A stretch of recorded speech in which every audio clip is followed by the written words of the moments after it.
పిండిలోకి egg వేసి చేసిన ఈ బ్రేక్ఫాస్ట్ చాలా రుచిగా చాలా టేస్టీగా అయితే ఉంటుందండి. ఈ బ్రేక్ఫాస్ట్ వచ్చేసి ఇంటిల్లిపాది అందరికీ నచ్చుతుంది. అంత టేస్టీగా అయితే ఉంటాయి. ఈ బ్రేక్ఫాస్ట్ ని చేసుకోవడానికి ఎక్కువ సమయం అయితే పట్టదండి. తక్కువ సమయంలో ఈజీగా చేసుకోవచ్చు. చాలా టేస్టీగా అయితే ఉంటాయి. ఇంకెందుకు ఫ్రెండ్స్ ఆలస్యం, ఎలా చేయాలో ఏంటో అనేది వీడియోలోకి అయితే వెళ్ళిపోయి చూద్దామా మరి. ముందుగా ఒక మిక్సింగ్ బౌల్ అయితే తీసుకొని అందులోకి 1/2 కప్పు గోధుమ పిండిని అయితే వేసుకోవాలి. ఇంకా ఇందులో రుచికి తగినంత సాల్ట్, ఇంకా ఇప్పుడు ఇందులోకి 3 ఎగ్స్ అయితే ఇలా పగలగొట్టుకొని వేసుకోవాలి.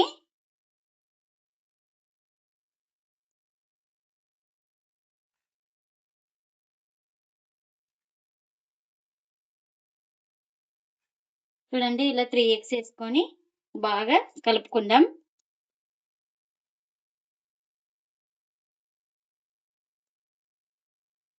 ఇంకా ఇలా మొత్తం బాగా కలుపుకున్న తర్వాత ఇప్పుడు దీన్ని ఇప్పుడు మిక్సీ జార్ అయితే తీసుకొని ఇలా కలుపుకున్న మిశ్రమాన్ని ఇంకా ఈ జార్లోకి అయితే వేసుకోవాలి. ఇంకా ఇప్పుడు ఇందులోకి కాస్త వాటర్ కూడా వేసుకోవాలి. ఇంకా ఇప్పుడు మూత పెట్టుకొని స్మూత్ గా గ్రైండ్ చేసుకోవాలి, ఎక్కడ ఉండలు లేకుండా. ఇంకా ఇలా స్మూత్ గా గ్రైండ్ చేసుకున్న తర్వాత ఇంకా బౌల్లోకి అయితే తీసుకుంటున్నా. ఇలా ఎక్కడ ఉండలు లేకుండా స్మూత్ గా గ్రైండ్ చేసుకోవాలి. ఇంకా ఇదే జార్లోకి కాస్త వాటర్ అయితే వేసుకొని ఈ వాటర్ని కూడా ఇందులోకి వేసుకోవాలి. ఇంకా ఇందులోకి ఒక 1/4 టీ స్పూన్ దాకా పసుపు, అలాగే ఒక 1/4 టీ స్పూన్ దాకా గరం మసాలా, అలాగే ఒక 1/4 టీ స్పూన్ దాకా జీలకర్ర పొడి కూడా వేసుకోవాలి. ఇంక ఇవన్నీ వేసుకొని బాగా కలుపుకుందాం.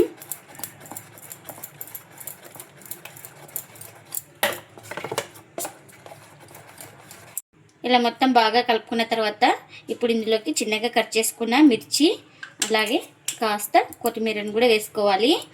ఇంకా ఇవి రెండు కూడా వేసుకొని మొత్తం ఇలా బాగా కలుపుకోవాలి. చూడండి బ్యాటర్ అయితే ఈ విధంగా ఉండాలి. మనకు ఇక్కడ చూపిస్తున్నాను కదా, ఇంకా ఇదైతే రెడీ అయిపోయింది మనకు. ఇంకా పెన్నం కూడా పెట్టుకున్నానండి, పెన్నం కూడా హీట్ అయింది. ఇంకా ఇప్పుడు ఈ లిక్విడ్ అయితే ఇలా వేసుకోవాలి. ఇంకా ఇలా వేసుకొని మొత్తం ఇలా స్ప్రెడ్ చేసుకోవాలి. చూడండి ఇక్కడ చూపిస్తున్నాను కదా, ఈ విధంగా స్ప్రెడ్ చేసుకోవాలి. ప్యాన్ మొత్తం ఇలా తడియారిన తర్వాత ఇలా ఆయిల్ అయితే వేసుకుంటున్నాను. మీరు ఆయిల్ ఇష్టం లేని వాళ్ళు ఆయిల్ స్కిప్ చేయండి. మీరు ఆయిల్ ప్లేస్ లో బటర్ కానీ గీ కానీ ఏదైనా వేసుకోవచ్చు. చాలా టేస్టీగా అయితే ఉంటుంది. అంటే ఇలా ఒక సైడ్ కాలిన తర్వాత ఇలా మరో వైపు అయితే టర్న్ చేసుకోవాలి. ఇంకా ఈ వైపు కూడా కాస్త ఆయిల్ అయితే వేసుకుంటున్నాను నేను. మీరు కావాలంటే ఆయిల్ స్కిప్ చేయొచ్చు. ఇంకా ఈ సైడ్ కూడా బాగా కాల్చుకోవాలి. ఇంకా ఇదైతే రెండు వైపులా బాగా కాలింది కదా, ఇంకా ఇలా రెడీ అయిపోయిన దాన్ని ఒక ప్లేట్లోకి అయితే తీసుకుంటున్నా. చూడండి ఇంకా ఇప్పుడు ఇలా రెడీ అయిపోయిన దాన్ని ప్లేట్లోకి అయితే తీసుకున్నా.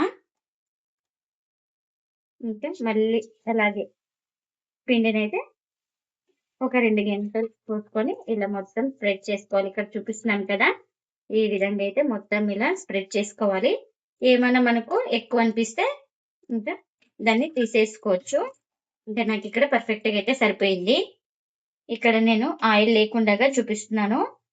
ఇంకా ఇలా ఒక సైడ్ కాలిన తర్వాత ఇంకా ఈ వైపు కూడా బాగా కాల్చుకోవాలి.